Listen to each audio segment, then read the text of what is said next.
Kisah Itui-Tuing dan Gadis Berbedak Arang. Kisah dari Provinsi Sulawesi Barat. Provinsi Sulawesi Barat merupakan provinsi hasil pemekaran Sulawesi Selatan. Provinsi ke-33 di Indonesia ini memiliki sumber daya alam yang potensial, terutama di bidang pertanian, kehutanan, dan perikanan. Provinsi yang sebagian besar penduduknya dari suku Mandar ini letaknya sangat strategis karena menjadi gerbang segitiga emas yang menghubungkan Sulawesi Tengah, Sulawesi Selatan, dan Kalimantan Timur. Sulawesi Barat memiliki cerita rakyat yang sudah masyhur di masyarakat, yakni legenda Itui-Tuing. Konon, Itui-Tuing adalah seorang anak laki-laki yang kulitnya bersisik seperti ikan terbang. Dalam bahasa Mandar, Tui-Tuing berarti ikan terbang. Konon, kulit Itui-Tuing yang seperti sisik ikan karena doa kedua orang tuanya yang sangat mendambakan hadirnya seorang anak. Tuhanku, karuniakanlah pada hamba seorang anak. Bahkan jika ia berkulit seperti sisik ikan, aku akan menerimanya. Kami mohon.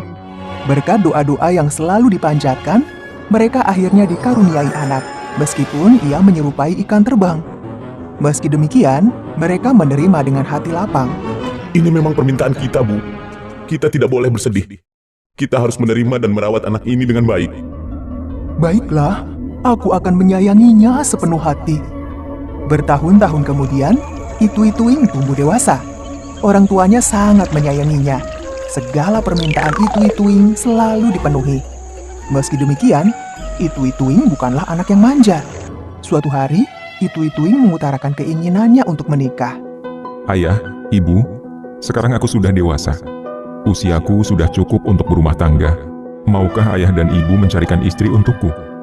Anakku, lihatlah keadaan dirimu. Seluruh kulitmu penuh sisik. Ayah takut tak ada gadis yang akan menerima pinangan kami. Namun Itui-Tuing tetap bersikeras agar ayahnya mencarikan jodoh untuknya. Kenapa ayah tidak mencobanya dulu? Aku tidak muluk-muluk ya. Gadis itu tidak perlu cantik. Yang penting dia mau menerima keadaanku dan bersedia hidup bersamaku. Baiklah anakku, ayah akan mencobanya. Dengan penuh kekhawatiran akan penolakan warga, orang tua Itui-Tuing akhirnya mencoba memenuhi keinginan anak semata wayangnya itu. Mereka mencari tetangga sekitar yang memiliki anak gadis untuk dipinang. Apa? Kau sungguh menghina putriku. Kau kira kami sudi punya menantu seperti anakmu itu? Keterlaluan. Keluar kalian dari rumahku. Putriku hanya akan bersanding dengan pemuda yang tampan dan kaya.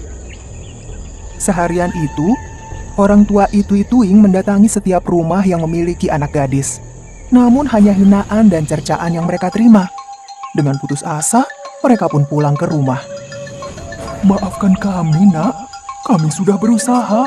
Tak ada yang merelakan putrinya menikah denganmu.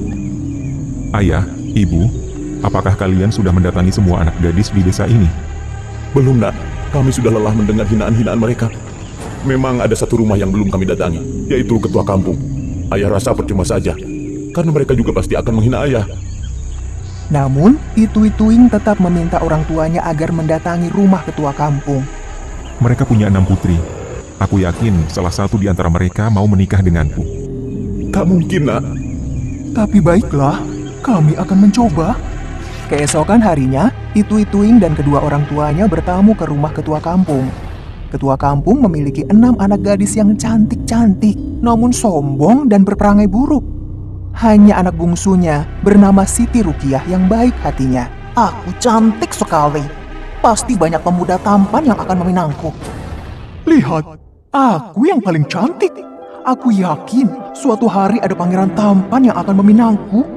Siti Rukiah dibenci oleh saudara-saudaranya. Selain baik hati, ia juga berparas cantik. Saudara-saudaranya iri dengan kecantikannya. Mereka tak ingin pemuda di desa menyukai Siti Rukiah. Mereka mengoleskan bedak dari arang ke wajah Siti Rukiah setiap hari agar wajahnya tampak hitam dan mengerikan.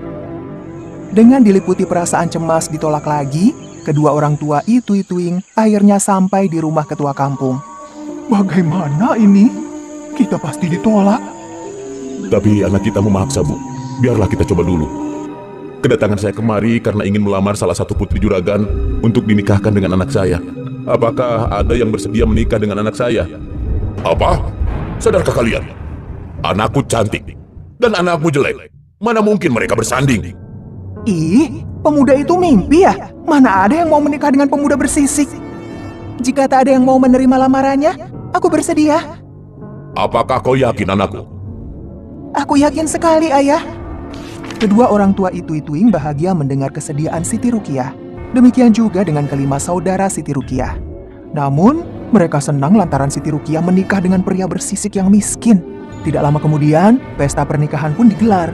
Namun perias pengantin yang datang untuk merias Siti Rukiah ditolak oleh kakak-kakaknya. Permisi Tuan Putri, saya mau merias Putri Siti Rukiah. Tidak perlu, biar kami saja yang meriasnya.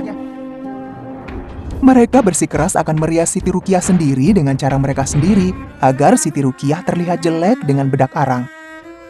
Kamu harus tetap terlihat jelek. Iya, supaya serasi. Jadi pasangan yang sama jeleknya. Siti Rukiah hanya bisa pasrah. Ia pun menikah dengan riasan bedak arang. Tamu yang hadir saling berbisik melihat mempelai pria yang bersisik dan mempelai wanita yang berwajah kehitaman. Itu-Ituing dan Siti Rukiah sedih mendengar ejekan-ejekan itu. Namun mereka tidak bisa berbuat apa-apa. Wajahku memang tidak cantik. Sudahlah, jangan hiraukan mereka. Itu-Ituing tidak tega melihat Siti Rukiah bersedih hati. Usai pernikahan, Itu-Ituing akhirnya meminta izin pada Siti Rukiah untuk pergi berobat. Tenanglah, Dik. Aku ingin mengobati kulitku agar bersih. Aku akan kembali lagi nanti. Baiklah, Kanda. Itu-Ituing kemudian bertapa di sebuah danau. Ia berdoa pada Tuhan Yang Kuasa agar kulitnya mulus dan bersih. Ya Tuhan, tolong haluskan kulit hamba. Ajaib, setelah berhari-hari berdoa dan bertapa, Itu-Ituing mendengar sebuah suara.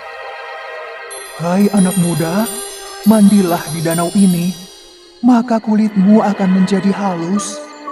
Mendengar perintah suara itu, Itu-Ituing segera mandi di danau. Ajaib, kulit Itu-Ituing berubah menjadi halus. Sementara itu, di rumah, Siti Rukiah membersihkan diri dari bedak arang. Ia ingin tampil cantik ketika suaminya pulang nanti. Kasihan suamiku, aku harus tampil cantik di depannya. Ketika sedang bercermin, Siti Rukiah mendengar pintu rumahnya diketuk seseorang. Ia kaget mendapati seorang pemuda tampan berdiri di depannya. Begitu juga dengan Itu-Ituing, yang terpana melihat sosok cantik di rumahnya. Keduanya saling bertukar pandang dengan heran. Kanda? Apakah benar ini Kanda? Iya, benar, Dik. Selama ini aku bersisik karena orang tuaku meminta kepada Tuhan untuk dikaruniai anak, meskipun bersisik seperti ikan terbang. Namun setelah aku berdoa kepada Yang Maha Kuasa, sisik itu hilang. Oh iya, mengapa wajahmu tidak hitam lagi? Ternyata istriku adalah seorang wanita yang cantik. Selama ini saudara-saudaraku yang mengoleskan bedak arang ke wajahku, agar aku terlihat jelek dan tidak ada pemuda yang menikahiku. Dinda, aku sungguh bahagia mempunyai istri yang baik hati dan berparas cantik sepertimu. Sejak hari itu, Itu-Ituing dan Siti Rukiah hidup bahagia. Saudara dan tetangga yang semula mengejek mereka pun malu melihat perubahan paras keduanya. Itu-Ituing dan Siti Rukiah mengajari kita agar tidak pernah putus asa meski hidup kesusahan. Karena ada Tuhan, tempat meminta pertolongan.